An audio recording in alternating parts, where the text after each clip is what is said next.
Good evening, everybody, and welcome to Nerd Topic. You know, everybody's got a hobby or a full-out profession, even that they just obsess over and become a complete nerd about. Tonight is a Nerd Topic Musicians Edition, and we are featuring two very talented guitarists, Mr. Alan Enns and Mr. Frank VELARDO. What's up, you guys? Hey, Hey, Thanks for being here. happy to be here. Good to yeah, see good you. to be here. Good to see you, groovy dudes. Yeah, good to see you. Good to see anyone. Yeah. You You got know, you got the vibe like you're in like a solitude kind of situation, Alan's. I live in Delco with my woman. Okay. So it's been good to have my lady. I think I would be crazy by now if I didn't have my lady. Yeah. They keep us men sane. Yeah. Frank, where? Or vice versa. Oh, exactly. Yeah. Frank, where are you chiming in from? I'm chiming in from East Kensington, Philadelphia, Cool, Ooh, man. okay. All right. also with my lady Nice. and our six cats. Oh my Okay. God, that's amazing. Does that make you the crazy cat man, or was she the crazy cat lady, or a little bit of both, or? It was a little bit of both. We kind of enabled each other. Okay. I was coming from like a roommate situation, so like we didn't have any animals, but I would feed like some of the neighborhood strays like in West Philly that came around. Catherine had three cats, which not too bad. Yeah. She has her own place, her own like row house out here. But yeah, one of our first like major bonding experiences was rescuing a couple, like a pregnant cat from West Philly and bringing it out to Kensington. And here we are. Now we have a bunch of cats. Nice. Right on. Yeah, the pregnant cat situation changes two cats into six really quick. Yeah. Well, did you keep the litter? You kept the litter? We actually we found homes for all of them except for except for one. There's also one from a previous litter that the mom was still kind of like taking care of. Okay. We found a home for the mom and most of everyone in the litter except for like the runt. Right. And he's chilling right here. Maybe he'll Nice. make an What's up, appearance. little dude? Meow. Cool. Well, why don't we go around with a little formal introduction? We'll start with Alan Enns. Alan, just say hi to the crowd and just give a little brief intro about yourself and what's up. Hi. My name's Alan Enns. Alan Enns. I gotta stop. Probably not speak so quickly. I'm a guitar player. I make all my money teaching guitar, and since COVID, it's been all moved to the internet. So I teach classes and guitar online, and yeah, I've played in jazz groups, free jazz group for a few years. Most recently, a classical guitar quartet and a classical guitar ensemble. Since COVID, I've been making electronic music, and yeah, I just try to do a lot of things, and I don't think I ever get good at one of them. I think I'm just like, okay, that's hard. Yeah, I gotta switch it all the time. I'm the same way, man. Like, get into a lot of stuff, get pretty good. If I had to give myself like a pat on the back, pretty good at a lot of things. But once it comes to that real work, I tend to dip out, man. I'm not gonna lie. Yeah.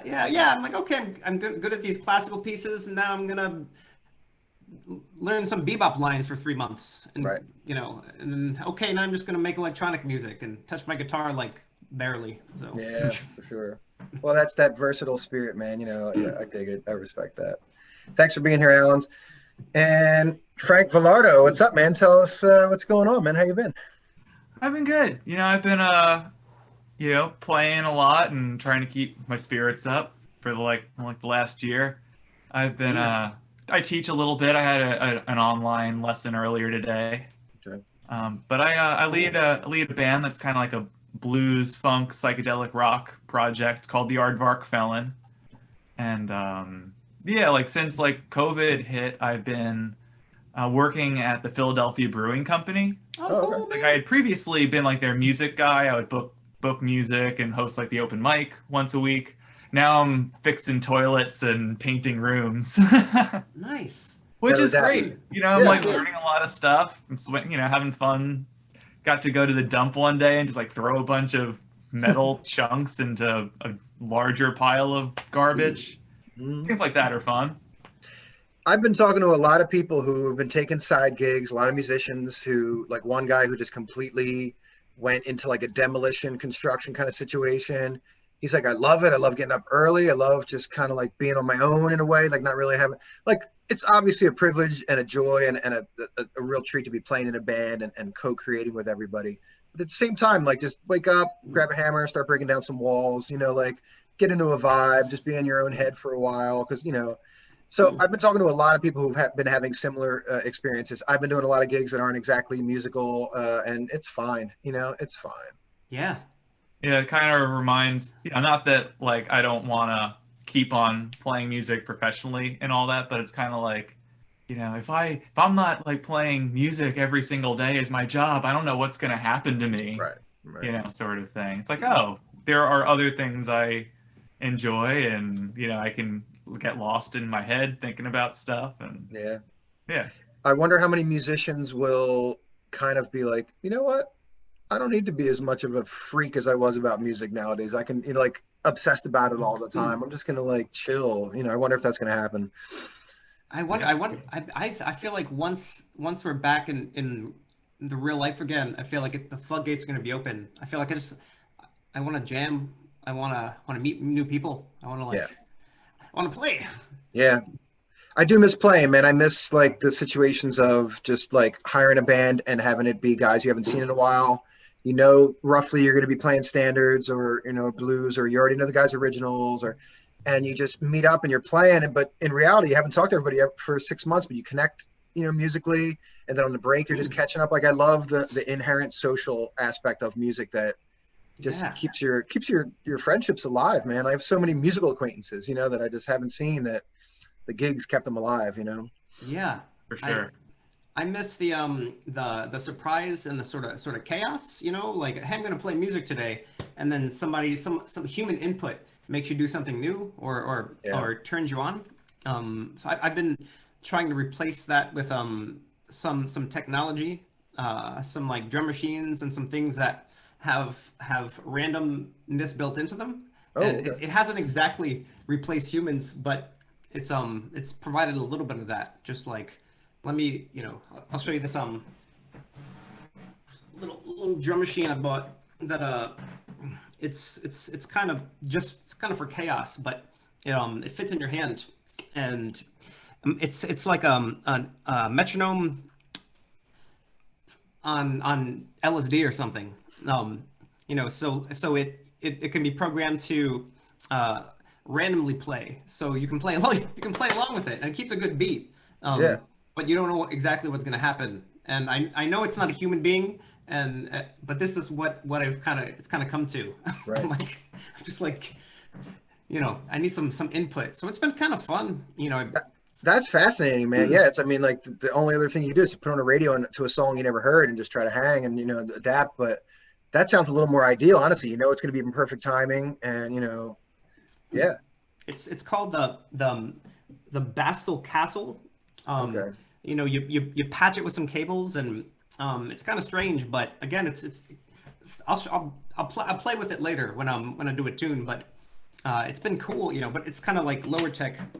Has some like higher tech stuff too, which is like, you can program like a really nice beat with a good drum machine. Right.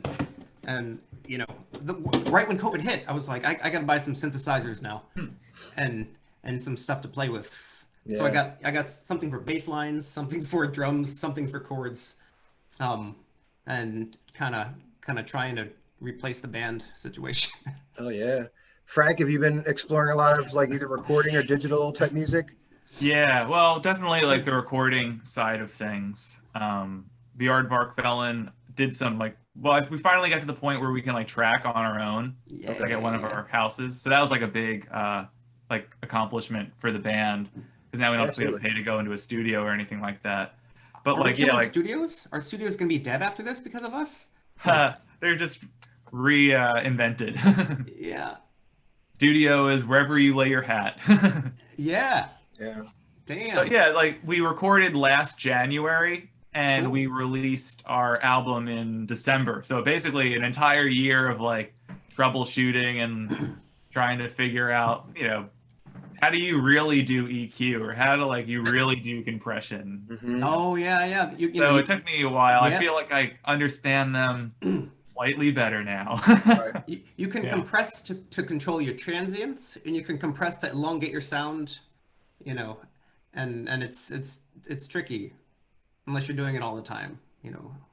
So yeah, when I mix shit, because I'm not doing it all the time, it takes a really long time, but I can get there. It's just real Yeah. slow. Yeah, for sure. But after doing like a whole project basically like on my own, it's like, well, now I know. All right, I know just blanket if I start something new, I know I'm gonna be doing this on like almost every track. No, I'm gonna be. We don't need anything below 100 hertz on the guitars. So Yeah, you cut that out, and the bass I has don't more have to room. like figure that out again. Was it the kind of thing where once you figured out the sound that you like, you kept that EQ for the whole for the same guitar EQ for every song throughout the project? Um, More or less, Right. with slight adjustments per Yeah. song, just to kind of like, well, they're like a kind of had a basic starting point, just Right. kind of like a high pass sort of thing. Sure. And even presets are awesome. They get you Really most good of the way place there, to man. start if you don't know like anything. Yeah. So it's like, oh, the kick drum preset for the Right. kick drum. And all those dials go into place. Yeah, yeah. Yeah, it's okay. Well, this is a good starting point. I played on a board somewhere, a studio in Greenwich Village, and the guy was just he was kind of showing off, and he was just like, check the thing, and the presets would just be like, he was working on a project before that, and it was like, all the things went into place, and he's like, but this was a project I was working on last night, and it'd be like, like, pretty cool stuff. You're like, magic. Like a choreographed. Yeah. Yeah. Yeah. Make it so, Serious. Yeah. One of my favorite questions to be asking musicians lately is to say in a way, describe your musical personality. Yeah. I've been getting a real kick out of just like trying to think about, if there is actually a thing, and even one deeper question, like, is your personality, is your own personality, how you are as a person, does that actually come into it, or are you a different personality? Like you're the cool guy when you play, but you're the jokester when you're in actually real life, or vice versa, or something like that. But I would like to talk to you guys about that. Maybe Alan could start. Like, what do you think your musical personality is? Well, that's weird, man. So like, again, I've been thinking about that for a while because I made an album recently that's synthesizers, and it kind of sounds like dark and serious and maybe more emotional. But I really do spend all my day kind of like giggling at like Beavis and Butthead kind of things, But I haven't found a way to get humor into my music in a way that feels right for me. Right. So there's some divide there, like what you're talking about. I feel like if you heard some tunes I made, you'd be like, "Whoa, Al is like, huh, what's up with that guy?" Yeah. But I'm like laughing at butts and farting. I don't know. It's fart jokes. It's not, I feel like I'm a kind of a goofy dude. But yeah, I don't know. My musical thing is like all over the place. I feel like I like when things, the kind of music I like, I think is when there's this kind of push and pull with like maybe I don't even know how to say it. Like musicians who can like bring a complex idea and make it sound simple, and like Stevie Wonder, or Björk or something, where there's like, oh, it's like hummable, but you kind of dig into it and you're like, there's a lot there. Right. That's a real trick. I've been hearing music that I'm like, this is so beautiful and it's engaging, and then I try to sing one of the lines and I'm like, whoa, like this is actually, it's so easy on the ear, but in reality, like Jacob Collier, I'm always talking about that guy. Yeah, that kid. Yeah. I'm always talking about that, and then I try to sing his lines and I'm like, ooh, that, I mean, I could hear it, but then when I actually try to make these jumps, he does these octave jumps and stuff, but that's cool, man. Yeah, the quest to find out how you can be humorous in music, like it's tricky. Yeah. Because I feel like a lot of music that I like to make music that has just like a kind of dig into the more serious feeling, but I kind of miss out on the humorous thing. I never wrote a love song until recently, and I found like I wrote a like a Tropicalia Frevo kind of love song that felt right for a love song, but it was kind of like I don't know, it moved right, like like a bubbling kind of beat thing. So yeah, I don't know. I don't know. My music personality is strange. I feel like I'm like an injured musician. You know, I got injured 8 years ago, so playing guitar is not like it used to be for me.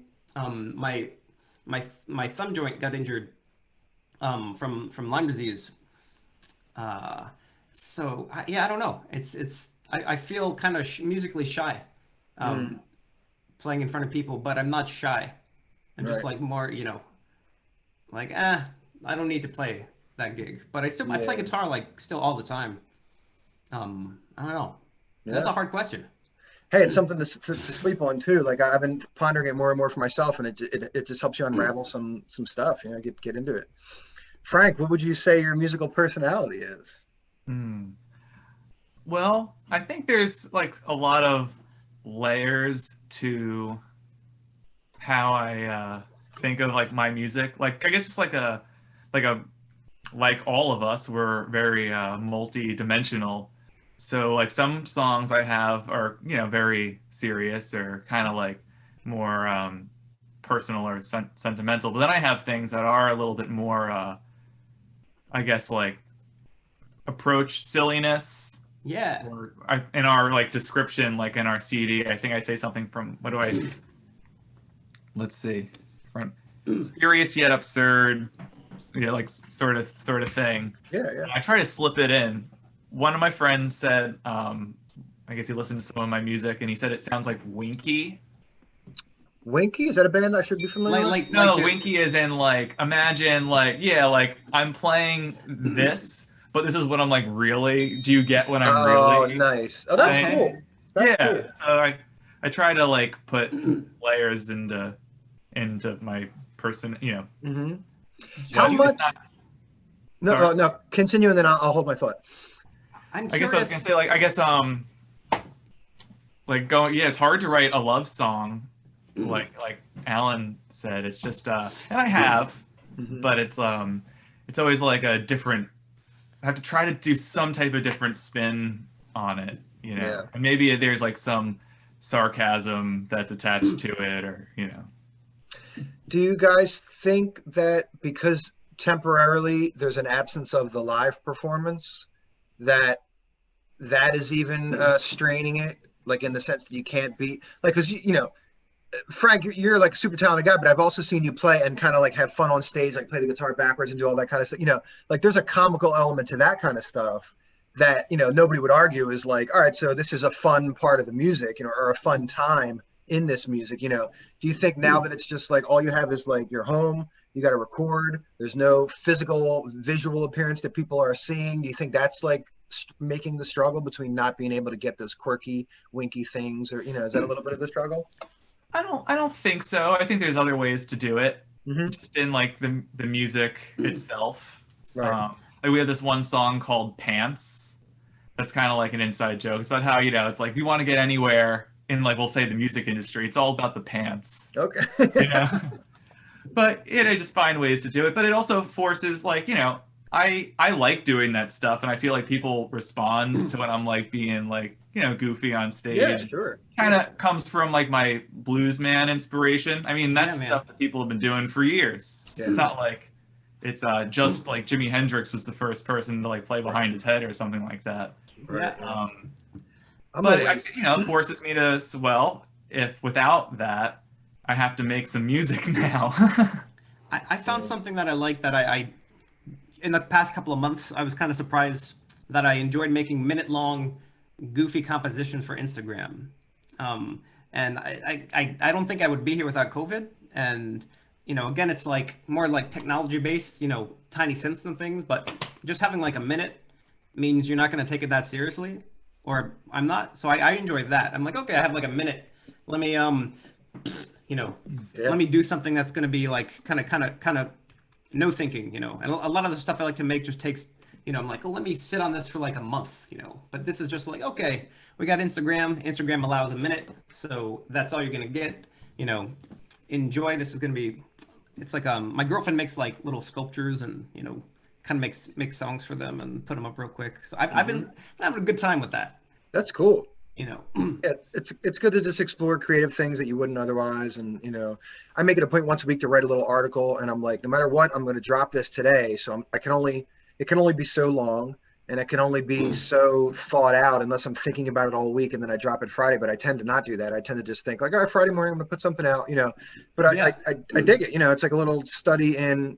You got 16 bars to take a solo. Like, what are you going to do? You can only do so much. And That's a great connection, and I feel like I've resisted digital life like that until kind of COVID hit. Right. I know people were making videos and doing Instagrams and all this stuff, and I didn't have a smartphone until like 2 years ago. I was just like not fucking with it. But it makes sense now, to incorporate it, and I feel like just to kind of write it, like you said, like having okay, I'm gonna do this every week. It seems like that's what a lot of people are doing. Just more information, more data, more apps. And oh my God. how can you enjoy it? I don't need any more apps, man. That stuff's getting out of control. So we have about 8 minutes. I'm wondering if we could squeeze in 2 musical samples and give you guys easily still 2.5 minutes, 3 minutes to play if that feels good for you. Sure, man. Would anybody like to begin? Is anybody like ready to go, or? I could try. Okay. Yeah, You man. want to start us off? We'll give you 2.5 minutes. We'll talk about it, and then we'll give Frank 2.5 minutes. We'll talk about it. Yeah, man. I'll play a song I wrote last week after I went to this Kurt Rosenwinkel masterclass. Woo. And kind of stirred my brain around. And I don't know if the song's gonna be cool, but it's like, like I said, there's not a lot not good since we're not performing. I'm not like, oh, I have all these songs, let's go. I'm just like, well, I got this thing, so I'll do that. On this thing.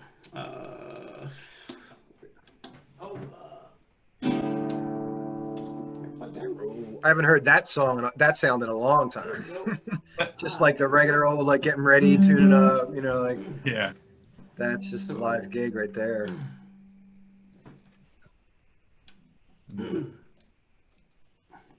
How's that sound? Nice. Okay. Oops. I'm gonna play along with that little machine that I talked about. Okay. Cool. That beat machine, and see if this works. I have no idea if this is gonna work. Well, We'll see. But yeah, if it's trash, just delete it. Say I was never. Whole episode. Just get rid of the whole thing. We'll try it again next week, boys. So, see if we get a good balance here. That sounds awesome. So this is this guy.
Beautiful, man. Kind of, I got no gig hands, I didn't hear it. I didn't hear it. I heard like I can hire complex. Yeah. That's pretty, man. Very like cinematic in a way. Like I'm hearing a little story. It's definitely a love song, like you're saying, Very pretty. I like the morphed. I don't know if morph's the right word, like the muted drums that just always sound like they're kind of going through some kind of flange. That gives it like some movement. Yeah. This thing is like it it's really whoa shit. It's you can set it to always move, or you can set it to not have any like pitch movement. Okay. I like the movement. Yeah, me too. Yeah. But how the Yeah. Yeah, it gives it some kind of sway or something. Yeah, it's fun right now when you can't find humans. Nice. Bravo, man. Let's jump into some Frank VELARDO. Frank, you want to play us a song? Yeah, sure. I'll play. I was trying to think of like what my nerdiest song would be. Nice. And I think I'm gonna play this one called Conspiracy. Okay. The newer one. So I'll just give you a little. So it's one of the things I like to do is take like blueses, because I'm grew up playing the blues, and like reharm it. So this is like pulls in my John Coltrane multi-tonic influence, a little Hendrix, and I tried to base like the lyrics. I pulled inspiration from Superstition from like Stevie Wonder. Oh, sweet. So, and it's in 9.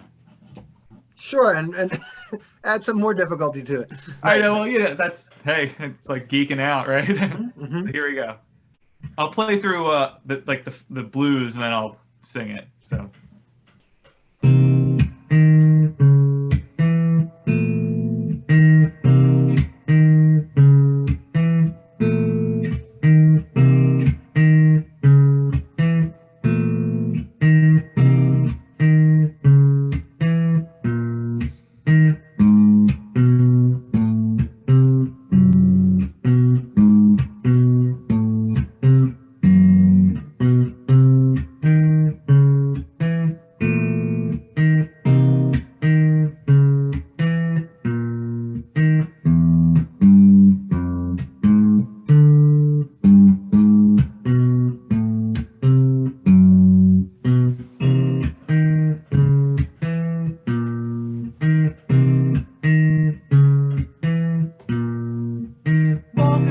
Street with your tinfoil crown.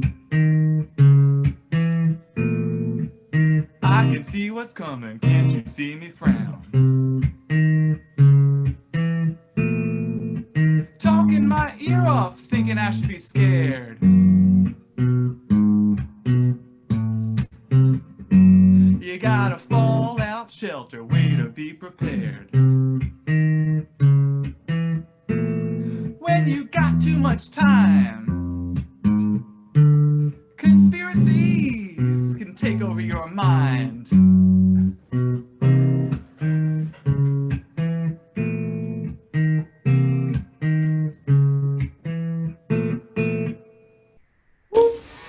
I like that, man.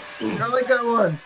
Dude, I love it. I was hearing all kinds of jump stuff, man. Oh yeah, like that Mitch Mitchell. Like, yeah, quality. You could just move, not have to lock into one beat. Like you're kind of holding it down so the drums could be free a little bit to. And we're back for part 2 of Nerd Topic. I want to thank everybody for watching in general and all my new subscribers. We hit 500 subscribers this month, and it's been whoa, dude. Yeah, man. Yeah, very cool. Very cool. I'm one of those subscribers. I appreciate it. I appreciate all everybody's help, man. Yeah, man. Thanks, guys. Thanks. Yeah. So we're back with Alan Enns and Frank VELARDO. We just heard some musical samples. You guys sound fabulous. Thanks, man. It's weird not playing much for people right now. So I'm like, what do I even play, man? I'm like, I got this weird song. Have you guys been doing any virtual concerts or anything like that? I made this electronic album, and that became like my sole focus. I have friends who do that, but I'm just like, I'm not gonna do it. I'm gonna work on composing and other things right now. Can we find that electric album anywhere? Yeah. You can find it on my Bandcamp. It's called Shadow Behavior. Okay. It's all analog synthesizers. It kind of sounds like an 80s cop movie. Ooh, I love that. Yeah. Yeah, I was yeah. checking a little bit of that out earlier today. Oh, cool, man. Yeah, Yeah, sounds yeah. great. No humans, just robots and things. That's the first thing. Right when COVID hit, I was like, I sold. Frank, I had a Princeton Reverb from 1964, Nice. and I sold it to buy synthesizers. Cool. But I had enough money, so I just bought a modern Princeton. Oh, Anyway, nice. so I have a Yeah. modern Princeton. It's fine, and now I have enough synthesizers to make an album like I wanted to. So, Yeah. That's what's you up. know, I'll leave the link below so everybody can find that. Shadow Behavior by Alan Enns. That's very yeah, yeah. cool. I'm super pumped on it, man. I'm like, I've recorded things in my house, and I've always been like, oh, that part sucked, or like, oh, I didn't have any money there. And I feel like this time, every part of it, I'm just like, that came out like it wanted it to, which is, Oh, good. Good. it's hard to do that. Yeah. Yeah.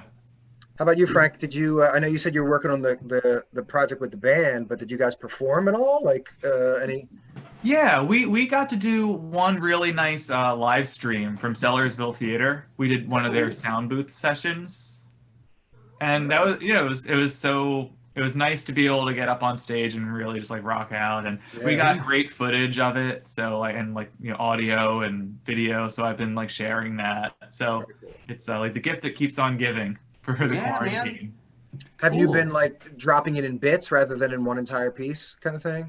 Yeah, like I'll every so often whenever I feel like I need to put something up, I'll be like, let me put up this video of us playing from Sellersville. Or Yeah. he took Dan Faga, who was producing it, took some screenshots of it, so I have like a bunch of like stills Yeah. from it as well. Nice, nice. So yeah. Maybe I'll try to link some of that to this and give you a play through that. Oh yeah, sure. I can send you like a link to one of the ones I've posted. Okay.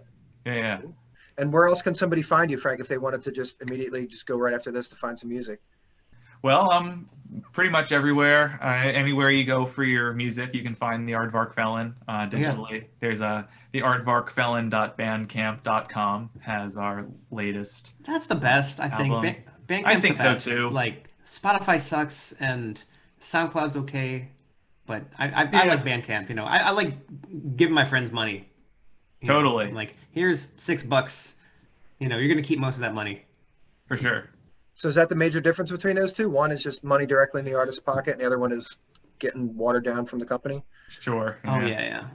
That's Spotify. I mean, And, it's well, yeah, convenient. all those, Like everything's on Spotify and it's on your phone and it's easy, but no one I know gets money from it, and I don't know. You have to like go through some like third party like CD Baby or like Level. Bandcamp, you just go to Bandcamp and put your music there. So I think Yeah. that's nice. Yeah. Do you think like in one way people get artists get the exposure that they want through SoundCloud, but they make money through Bandcamp, or vice versa? Like, do you think one of them's because it's got more of a broader reach? It's more like somebody might find you through one, but then on the other end, somebody might actually buy your album and might make some money on the other. Does that make sense? Yeah, on SoundCloud you can put. So I have on my SoundCloud. There's, if you listen to my song, it says buy right next to it, and then it sends you to Bandcamp to buy it. Oh, cool.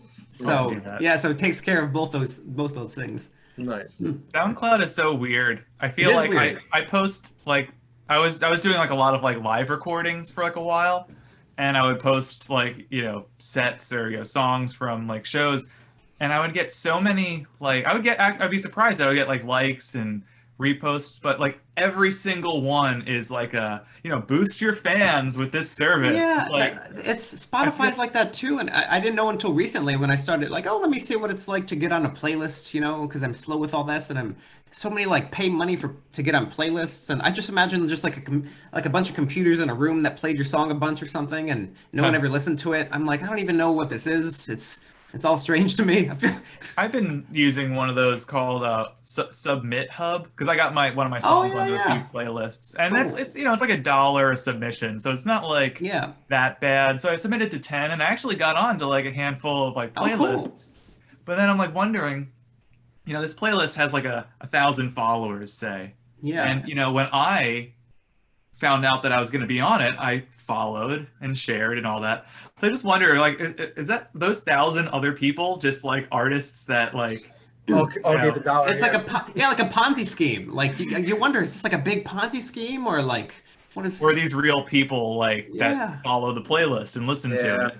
Yeah, I It's have no so hard to idea. tell because I know there's a strong element to people like some of the like entrepreneur people that I follow on Instagram who have like a huge reach and have broadened out into brands and are doing all kinds of stuff.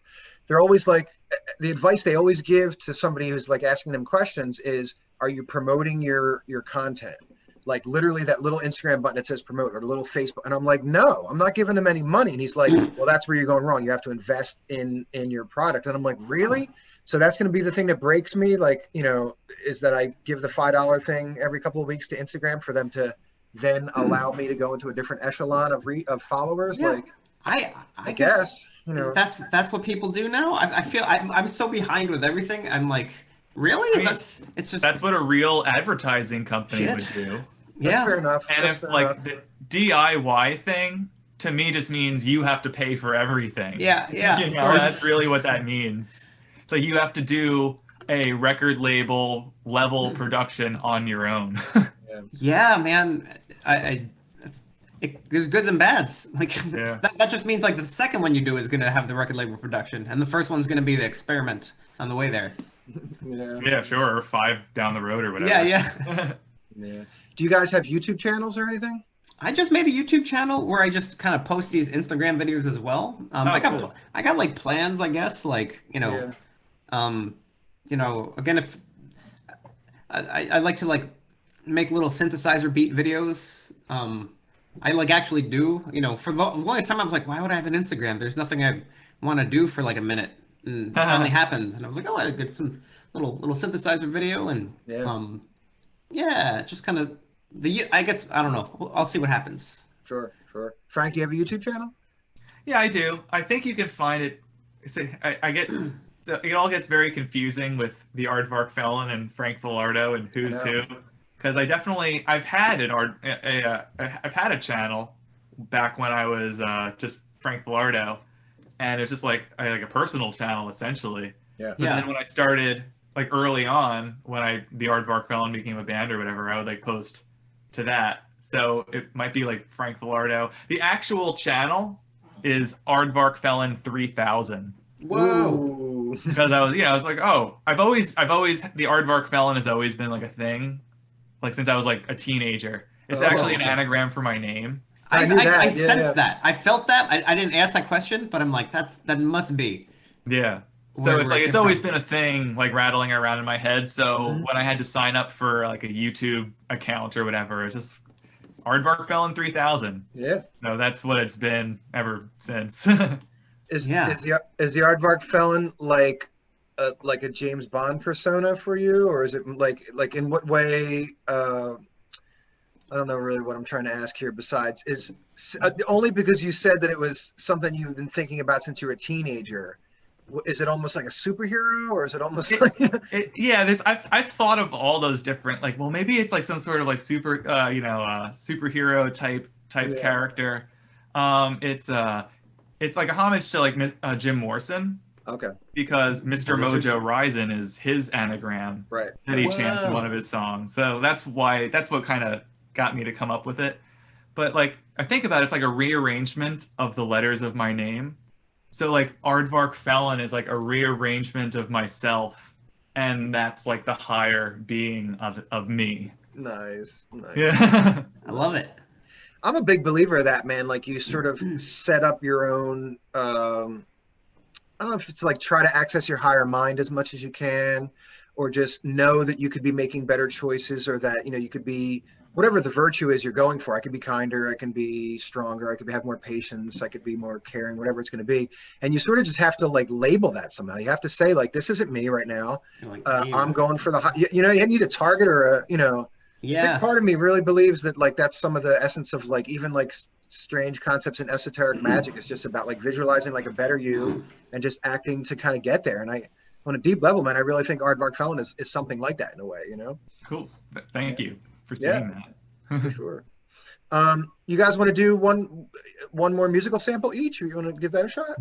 That was my one. That was the one I had ready. Okay. Cool. Yeah.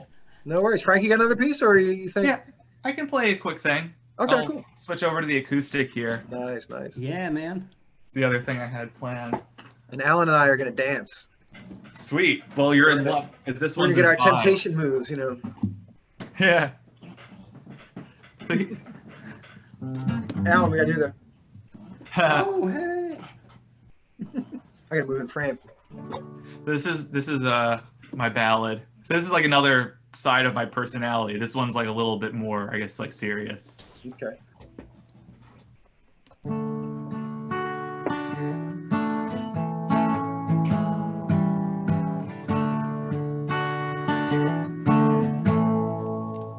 Where is home? It's not where it used to be. I've been gone, not even very long. Not far from all the things I've ever known. All the people I love. Where has my home gone?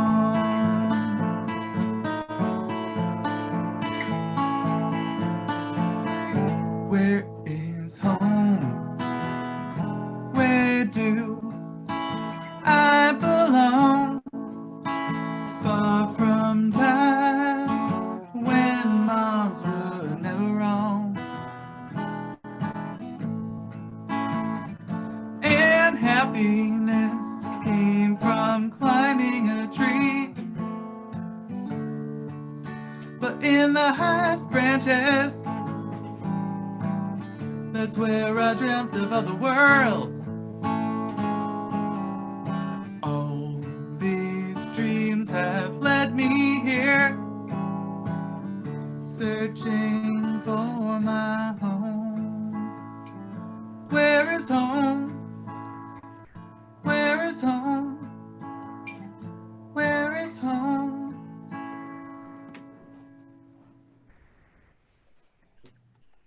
Love it, man. Very pretty, yeah, very soothing. Once again, I'm seeing a cinematic thing, very like walking through a character's life, you know. Nice, man. You have a very honest voice, Frank, like very much like hits you, you know, and genuine, just kind of like, I almost said kind, but kind isn't the word I'm looking for. Like true, like genuine is the best I can come up with. You know, you're not putting on any airs with your voice. You know, you're just hitting them with it, and I dig that. Thank you. We shared a bill like 10 years ago, at some place like by Reading Terminal Market. Chris Ashman was in your band. Yeah. I was in a band called The Sea Around Us. Okay. I remember that. Yeah, that was called the Field House. Yeah, that place. It paid really freaking well, man. That was a good gig. Yeah. like surprisingly, I was like, that's how much money we're getting for this? It's crazy. And I think I only did that, like, it was like one time that gig ever happened. Yeah, it went out of business. Yeah. They paid too well, and they went out of business because they paid you guys so much. Yeah. Nice. I miss the Tritone. I miss the heck out of that place. Tritone was good, man, because like I might be uninformed, but it didn't seem like there were too many other places that you could find like bands really going for experimental music, even avant-garde. Like I played some avant-garde shows there. We didn't know we were going to play. We had like a start of like blocks and symbols, and we were like red square, and we're just playing red squares, like whatever that means. And then it moved to squiggly lines, and we're, you know, like it was out, man. I love that whole thing, and I'm like, has it been replaced? You know, like is there some place like that now? Like, you know, I just remember like going there and like, oh, L.A. Levin's playing. Oh, he's reading some poetry. There was a drummer that had no kick drum, just kind of stood up when he played. I don't know. It was like, I love that place. Or like Aerial Photograph, you know? See Matt Davis there, or some weird shit too. Their monthly thing that they did there, I was there as much as I could be, man. Just like the vibe. Same. It was one of the few rooms that you could like introduce the band and like tell a story in between each song. You can't do that in a lot of venues, man. And sometimes it's for the better. You just want to like rock out. We're all in rock bands too, so it's like you just want to kind of keep the party going. But imagine if you really wanted to tell some stories. Like there's not many venues in Philly you could like, you know, talk about the process of composition or something. Like you can't really do that too much. And Tritone was one of them. It was, and I remember being like, you know, how do I book this? Hey, can I play Tuesday? And they're like, yeah. Yeah. Right. Yeah. Yeah. It was a good, Just be your own sound man. an institution. Yeah. Yeah, it was. Yeah, it had a reputation for trying things, being open to artists. I played it with Odin Pope. Oh, Played it, dude.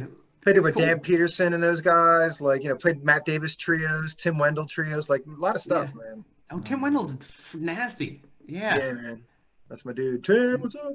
Oh, for sure. Man. I remember those days. Just like that was, what was that place in South Philly that you guys had the jam at before it like moved to like Time and stuff? Oh, Ray's Bar. Oh, Ray's Bar. Yeah, Oh, yeah. Ray's Ray's Happy Birthday Bar. Yeah. Oh, they smoked in there, man. My gear and my hair would smell like smoke and get out. Oh, yeah. But that was the hookup, man. We played. We did about like 2 years every Thursday. Nice. Then we brought it to Fergie's. We tried for a little while. Then it went to Time, and it was like set Time over Sundays. Are these places okay? Like I haven't been in touch with bars or bar people. Like I was working at Howl at the Moon for like 5 years, and I have no idea. Like are places closing down or coming back or like what's the deal? I heard a rumor that 1 in 3 restaurants closed, 1 in 6 businesses closed. So there's already terrible percentages. Yeah, man. There's already Awful. so few places to play that if it's 1 in 3, like that's like a third of the gigs gone. Sucks, man. That's crazy. I get Kitty. I can't believe this happened. I still think this is like, it's almost been a year inside the house, and I still can't believe we're where we're at. Yeah, I can't either. It's very surreal, and it's easy to just want to make it not believe and be careless and reckless and just go out and do whatever. But I'm losing my restraint, man. I want the normality again. I'll tell you what. Last summer, I played a lot in the streets. Did you guys do any of that, man? Like any busking or anything? I've just dove into electronics and making tunes and weird stuff. Like, Yeah. But I live in Delco now, so it's kind of like it's like easy to do that here. Sure. Frank, you were busking? Yeah, I was busking a lot with Drew Nugent and the Midnight Society. He had his spot at in Rittenhouse Square, and like for when it was nice out, we were going out there as many days as we could. Yep. Yeah, and it was good until it got too cold. We were playing. I was out playing banjo with that band. Nice. I was out on that same corner, man, a couple times. Like we either got there before or Drew would be there already and would be like, "Oh, we can't take up that corner." But I was playing with Silas Stewart on the vibes, nice. Delcourt on bass, or I would do duets, man. I'd be playing the Darbecki, that drum I play, the like sort of Turkish drum, and I'd be playing with Elliot Devlin, man, and we would get into some jazz trances for 20 minutes, dude, just like.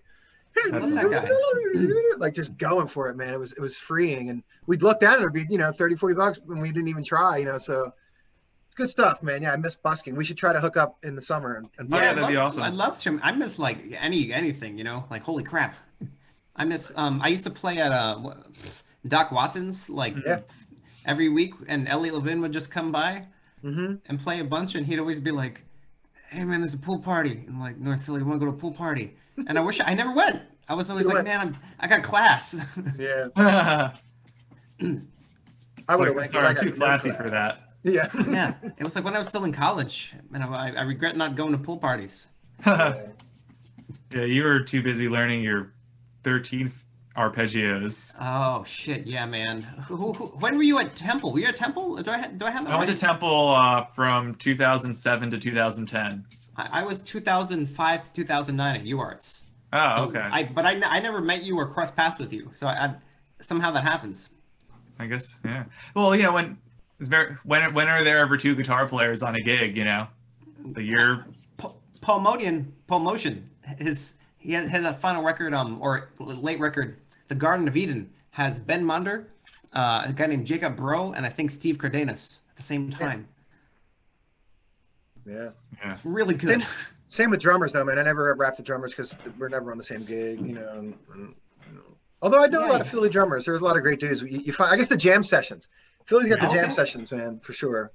I got to start when things open up again. I want to start going to jazz sessions again. I kind of fell off that. Yeah, I'm like itchy for it, I'm like trying to play, tunes with these things right now.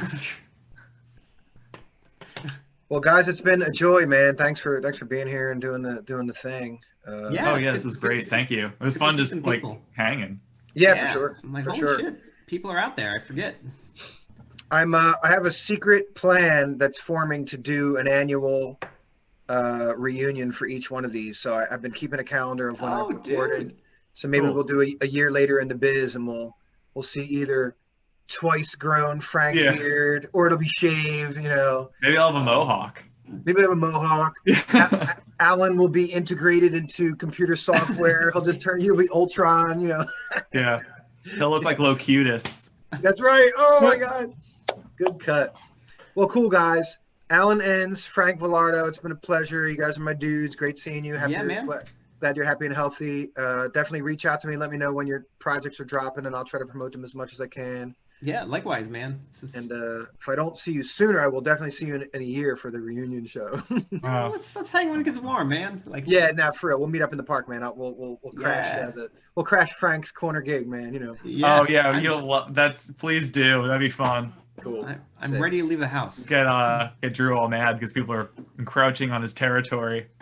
Nice. I forgot. We're nerd topic. My girlfriend makes Ewoks. That's her Ooh, thing. nice. Yeah, They're man. cute. I Yeah, want to she buy makes one. They're cute. She makes them out of sheep's wool. Dude, I'll give you my address. Mail me one and I'll cash app you. Those are groovy. Yeah, man. This is her. I'll add it to the shrine, man. Dude, You know, yeah, there's some better ones. Like she's got a Wicket. You know, she's got some other Ewoks happening. Nice. I love it. I love it. All right, guys. I bid you peace. See I'll ya. see you soon. Later. Guys. Take Yep. care. Peace.